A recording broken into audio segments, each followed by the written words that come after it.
It's a pleasure to be with you today in this beautiful place. Let me start by thanking the North Capital Forum and particularly Enrique Perret for the invitation to be here tonight.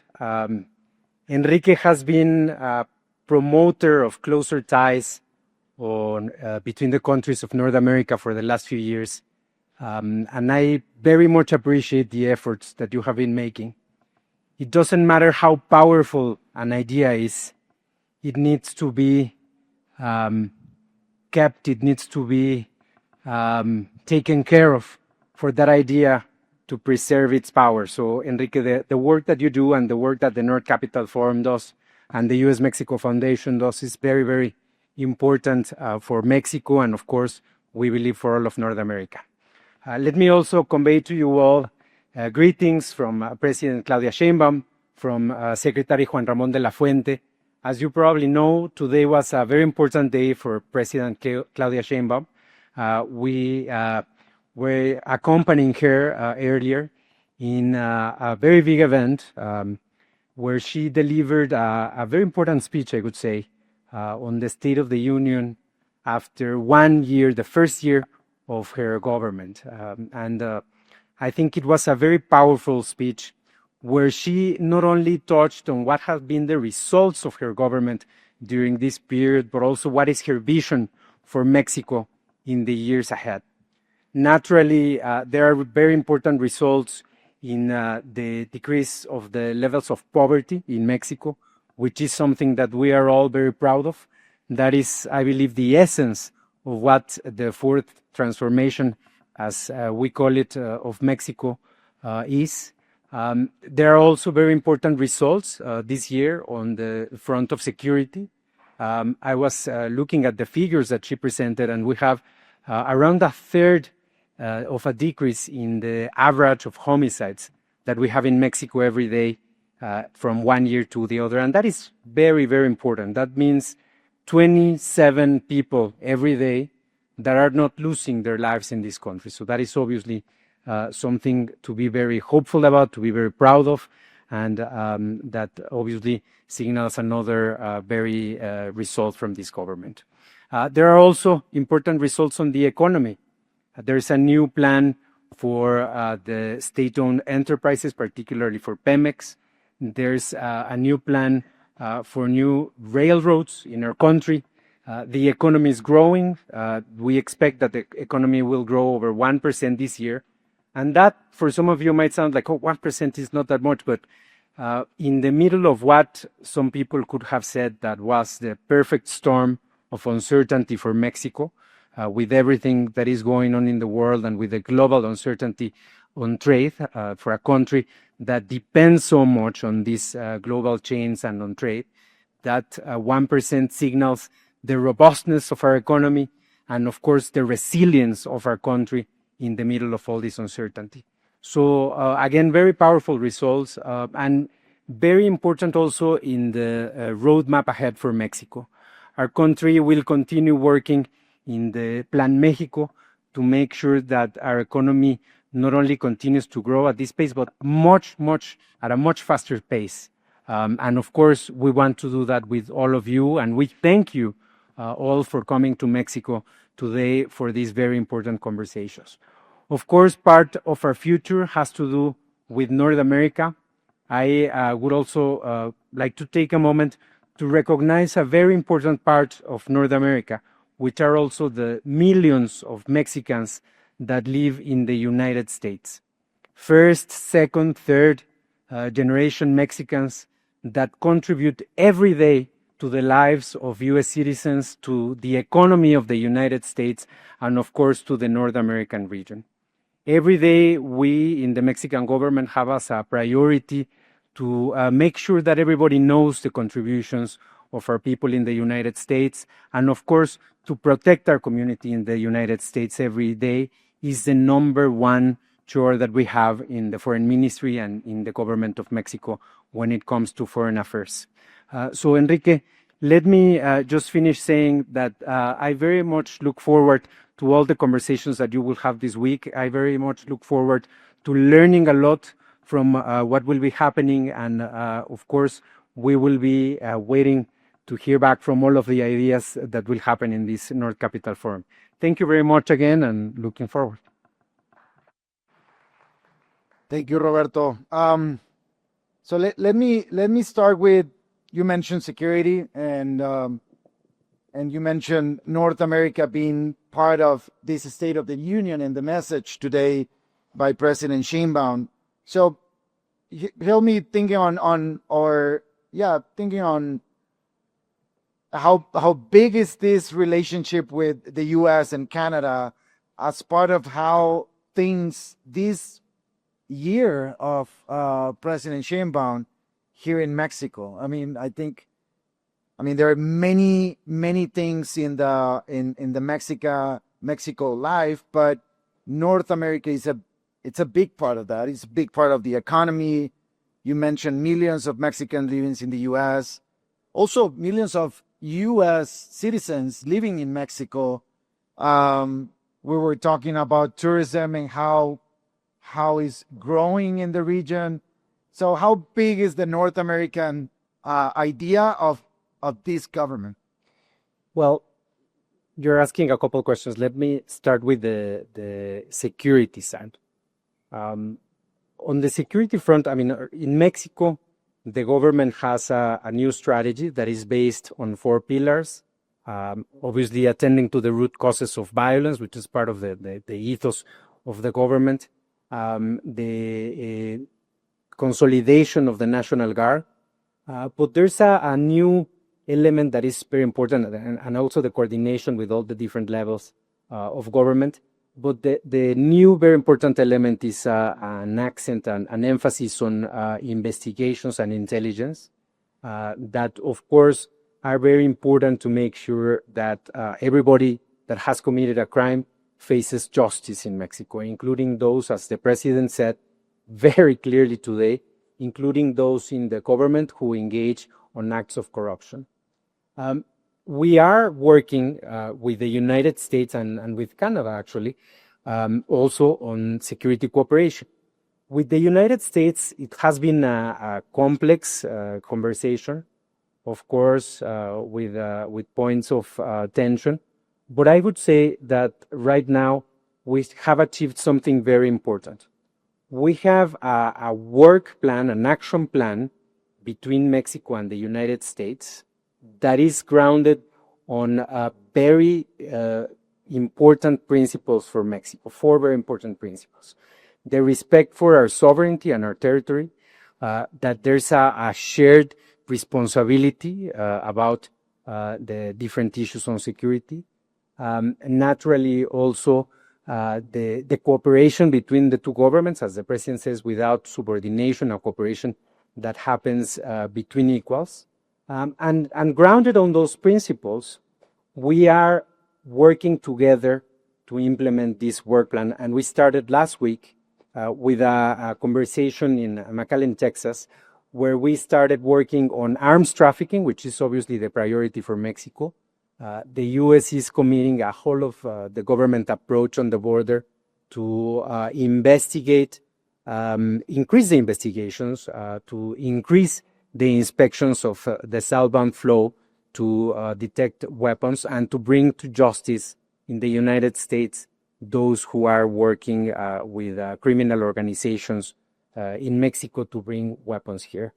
We are also working on illicit finance. We have a very important group between the Ministry of the Treasury and the Department of the Treasury and our Secretaría de Hacienda.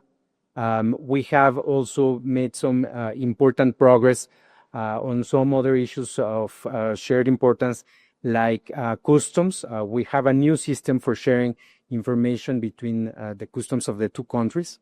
So I think we're making very, very important progress, and we have started this process where now that we have agreed on these principles and this work plan, we're going to focus on delivering action and results for the 2 countries. So that's one element. And then with Canada, well, we are starting a conversation, and this was long in the making in the 2 countries. But of course, there are issues of security between Mexico and Canada that connect the two countries, not just in the defense space, but also in the public security space. We just received the fentanyl SAR from Canada, and now the Minister of Security of Canada is in close communication with our Secretaría de Seguridad Pública, our Minister of Security. We are also hoping that as part of our new action plan that we just agreed during the visit of Prime Minister Carney, which I would say was a very successful visit. I hope the ambassador agrees. Is going to be a big element for this conversation, the security cooperation. Now, on the part of North America, I mean, I think it's a broader question.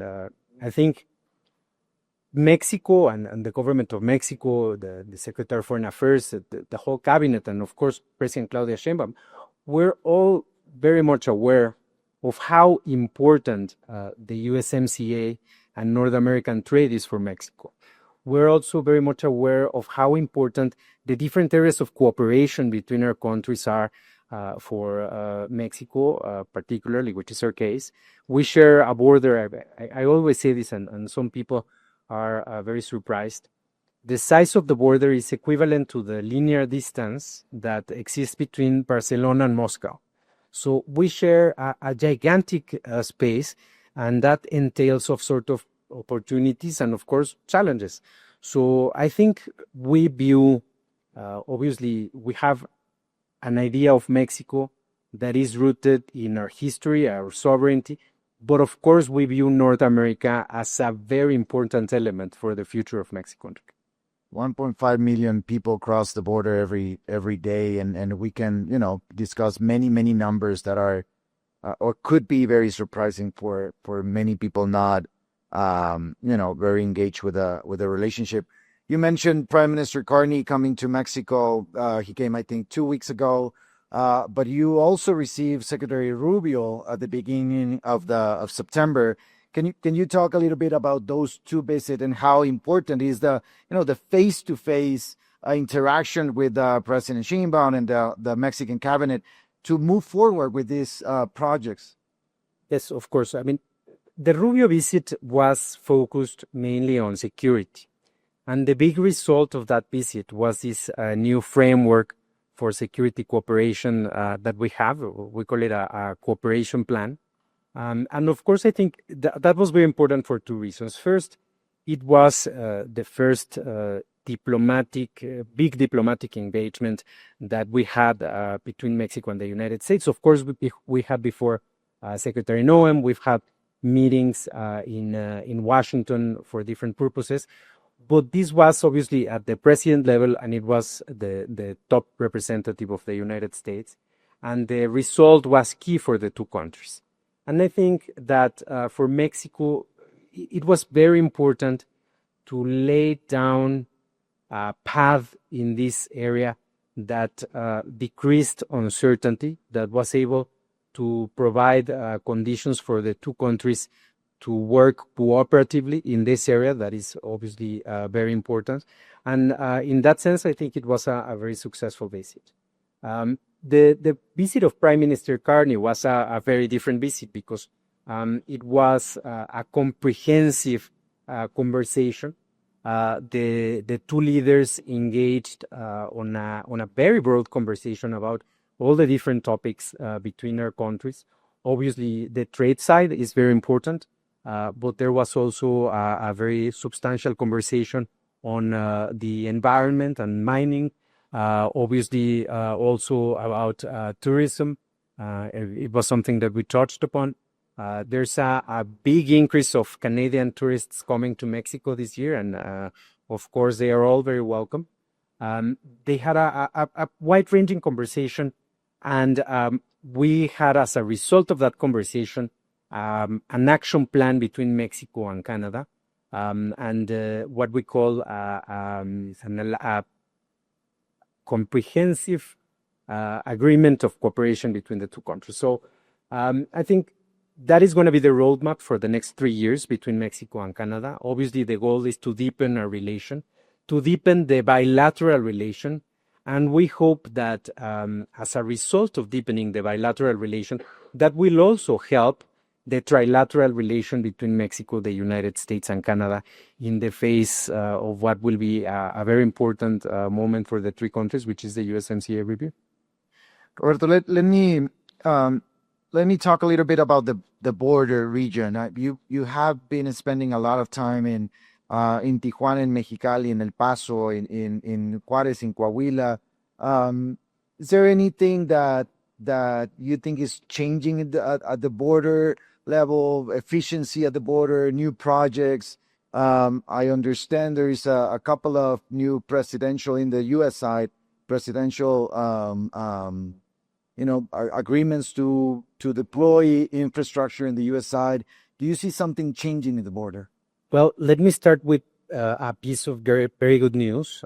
And I've been in communication with Kurt over here on this issue, but we were able just to sign a very important agreement for the development of what we call Otay 2 or Mesa Otay East port of entry in the San Diego-Tijuana region.